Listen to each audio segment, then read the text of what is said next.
Қазатом өнеркәсіп ұлттық атом компаниясының 16-шы спартакиадасына жерлестеріміз жеңіспен оралды.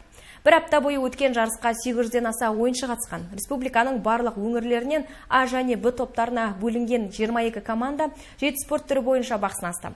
Бұл жарыста Маек Қазатом өнеркәсіп серіктестігінің ұжымы 6 алтын, 1 күміс медальді қанжығасына байлады.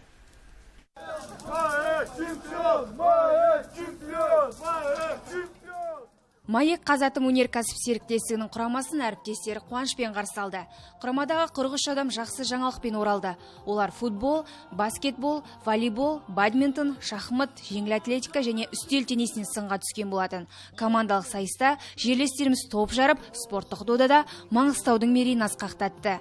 Дисциплинадан бірінші орын алдық. Сондықтан өте қуанышымыз, биыл өте олимпиада жылы ғой. Өте жігерлі, өте тартымды болды. Ең қиыны тартысы әрине баскетбол. Сосын ең қызықтысы енді футбол ғой. Футболға енді барлығы келді. Басшылардың бәрі келді. Федерация профсоюзы дейді, соған қатысты 10-да ұтып алдық.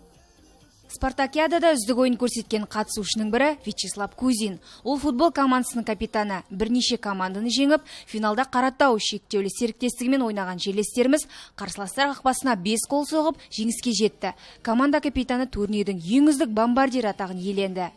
И не зря, что столько золота много, потому что соревнования у нас... Үлкен жетістікке жеттік, алған алтынның саны соның дәлелі. Қиыншылықтар болғаны рас, ыстық күнде жүгіру оңай болмады. Біз барымызды салып шыдап бақтық. Бұл жеңіске деген талпынысымызды тоқтата алмады.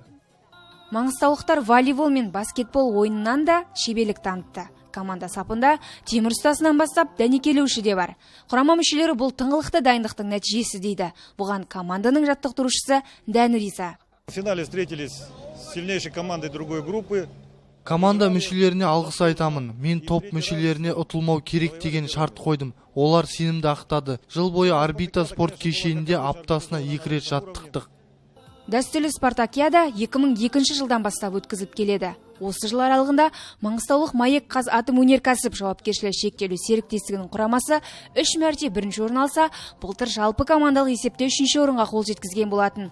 Ал биыл жемісті жыл болды. Алтынның дені маңғыстаулықтардың қоржында.